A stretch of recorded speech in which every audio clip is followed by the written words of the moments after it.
አሰላሙ አለይኩም ወራህመቱላሂ ወበረካቱ። ውድና የተከበራችሁ የአጃይብ ቻናል ቤተሰቦቼ እንዲሁም ሰላማችሁ ይብዛል በያላችሁበት። ዛሬ ውድና የተከበረውን የነብያቶችን ዱዓ በማለት ትዳር ለምትፈልጉ ሰዎች በሙሉ የሚሆንን የተመረጠና የተረጋገጠ የዱዓ አይነት አስደምጣችኋለሁ ማለት ነው። ታዲያ እናንተ ደግሞ ቪዲዮውን ላይክ እያደረጋችሁ እስከ ፍጻሜው ድረስ ተከታተሉኝ። እንደዚሁም ደግሞ ለምትወዷቸው ዘመዶቻችሁ፣ ጓደኞቻችሁ ይጠቅማል ብላችሁ ካሰባችሁ ሼር አድርጉላቸው። የዱዓ ክፋት የለውምና። በትዳር ህይወት ውስጥ ስኬትን ማግኘትና መልካም ትዳር አጋርን መፈለግ ትልቅ የኢባዳ ክፍል ነው፣ እናንተ እንደምታውቁት ማለት ነው። ታዲያ በቅዱስ ቁርአንና በነብዩ መሐመድ ሰለላሁ ዐለይሂ ወሰለም ሱና ውስጥ ለትዳርና ለመልካም አጋር የሚጠቅሙ በርካታ ዱዓዎች አሉ። ከነዚህ ውስጥ ዋና ዋናዎቹን አስደምጣችኋለሁ። በመጀመሪያ የነብዩ ዘከሪያ አለይሂ ሰላም ዱዓ እናደምጣለን ማለት ነው። ይሄ ዱዓ የነብዩ ዘከሪያ በብቸኝነት ጊዜያቸው አላህ መልካም ወራሽ ልጅ እንዲሰጣቸው የለመኑበት ቢሆንም ሊቃውንት ዑለማዎች ደግሞ አንድ ሰው ብቸኝነት ሲሰማውና የህይወት አጋርን ሲፈልግ ቢለው በጣም ፍቱን እንደሆነ ይመክሩናል። ዱዓው እንደዚህ ነው። ረቢ ላ ትዝርኒ ፈርደን ወእንተ ኸይሩል ዋረሲን። ትርጉሙ ጌታዬ ሆይ ብቻዬን አትተወኝ፣ አንተም ከወራሾቹ ሁሉ በላጭ ነህ ይላል። ይህም ደግሞ ከሱረቱል አንቢያ አንቀጽ 89 ላይ ታገኙታላችሁ። ከዛ በመቀጠል የነብዩ ሙሳ አለይሂ ሰላምን ዱዓ አብረን እንላለን። ነብዩ ሙሳ ከግብጽ ተሰዶ ወደ መድየን በሄደበት ወቅት ስራ መጠየቅና ትዳር በሌለው ሰዓት አምላኩን የለመነበት ድንቅ ዱዓ ነው።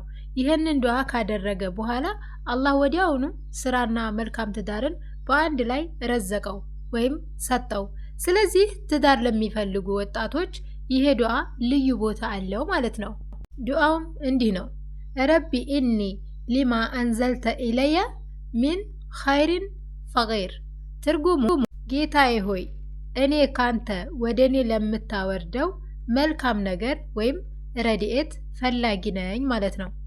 ታዲያ ይህንን ዱዓ ሱረቱል ቀሰስ አንቀጽ 24 ላይ ታገኙታላችሁ። ከዛ በመቀጠል የመልካም ባሮች ወይም ኢባዱር ረህማን ዱዓ ነው። ይህ ዱዓ አላህ በቁርአኑ ውስጥ የመረጣቸው መልካም ባሮቹን ሲያወድስ እነሱ ዘወትር አላህን የሚለምኑበት ዱዓ እንደሆነ የነገረን ነው ማለት ነው። በትዳር ውስጥ ለሚገኝ መረጋጋትና መልካም ትውልድ የሚጠቅም ሁለንተናዊ ዱዓ ነው። ታዲያ ዱዓው ምን ይላል? ረበና ሀብ ለና ሚን አዝዋጅና ወዙርያቲና ቁረተ አዩኒና ወጀአልና ልልሙተቂና ኢማማ። ጌታዬ ሆይ ከሚስቶቻችንና ከዘሮቻችን ለአይኖቻችን ማረፊያ ወይም ደስታ ስጠን፣ ለአላህ ፈራሂዎች መሪ አድርገን። ይህንን ደግሞ ሱረቱል ፉርቃን አንቀጽ 24 ላይ ታገኙታላችሁ። ትዳርን ለመለመን የምናደርጋቸው የዱዓ አይነቶች እነዚህን ይመስላሉ። ሌላው የእስቲሃራ ሶላት ምርጫን ለአላህ መስጠት ነው።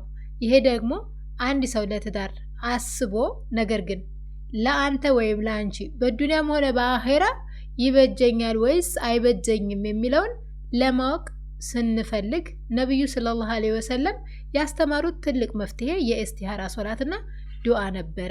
ይሄ የሚሆነው ደግሞ አንድ ሰው ከመረጥን በኋላ ወይም ደግሞ ከለ የሚባል ሰው ወደ እኔ ህይወት እየመጣ ነው ወይም ሊመጣ ነው እና ምርጫ ነው። ፍቃደኛ ከመሆናችን በፊት ምርጫን ለመወሰን የሚያገለግል ይሆናል ማለት ነው። ብዙዎቻችሁ እንደምታውቁት ነብዩ ሰለላሁ ዐለይሂ ወሰለም እንዲህ ብለዋል። አንዳችሁ አንድን ነገር ትዳርን ጨምሮ ለማድረግ ካሰባችሁ ከግዴታ ሶላት ውጭ 2 ረካዎችን መስገድ ይኖርባችኋል። ከዚያም ረጅሙን የእስቲሃራ ዱዓ አድርጉ ይላሉ እና ይሄ ደግሞ በሶሂህ አልቡኻሪ የተመዘገበ ይሆናል ማለት ነው። የእስቲሃራ ዱዓን የማያውቅ አለ ብዬ አላስብም። የማታውቁ ካላችሁ ደግሞ ጽሁፉን ንገሪን፣ የእስቲሃራውን ዱዓ በሉኝ፣ ከኮሜንት ስራ አስቀምጥላችኋለሁ ኢንሻአላህ። ማሳሰቢያ ለውድ ተከታዮቼ፣ የትዳር ዱዓ ተቀባይነት እንዲኖረው እስትግፋር ማብዛት ያስፈልጋል።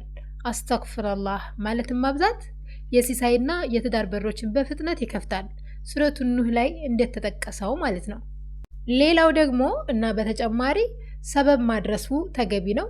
ዱዓ እያደረግን ራሳችንን ለመልካም ትዳር ዝግጁ ማድረግ በእውቀት በስነ ምግባርና በዲን መጠንከር ያስፈልገናል ማለት ነው። አላህ ለእናንተም ሆነ ትዳር ለሚፈልጉ ሙስሊሞች በሙሉ ስብዕናቸውን የሚገነባና ልባቸውን የሚያሳርፍ መልካም የትዳር አጋር እንዲወፍቃቸው ምኞቴ ነው ኢንሻአላህ። ውድና የተከበራችሁ የአጃይብ ቻናል ቤተሰቦቼ የዛሬው ቪዲዮአችን ይህንን ይመስል ነበረ። እንደወደዳችሁት ተስፋ አደርጋለሁ። ከወደዳችሁት ላይክ፣ ሼር ማድረጋችሁን አትርሱ። ለቤት አዲስ ከሆናችሁ ሰብስክራይብ ማድረጋችሁንና ቤተሰብ መሆናችሁን አትርሱ። የምትፈልጉት ለአንድ ጉዳይ መፍትሄ የሚሆን የዱዓ አይነት ካለ ኮሜንት መስጫ ላይ ጻፉልኝ፣ አንብቤ የምመልሰው ይሆናል ማለት ነው ኢንሻአላህ በአላህ ፈቃድ እና በሌላ ፕሮግራም እና እናንተ በምትወዱት ጥያቄ እስከምመለስ ድረስ በያላችሁበት ሰላማችሁ ብዝት ይበልልኝ። አሰላሙ አለይኩም ወራህመቱላሂ ወበረካቱ።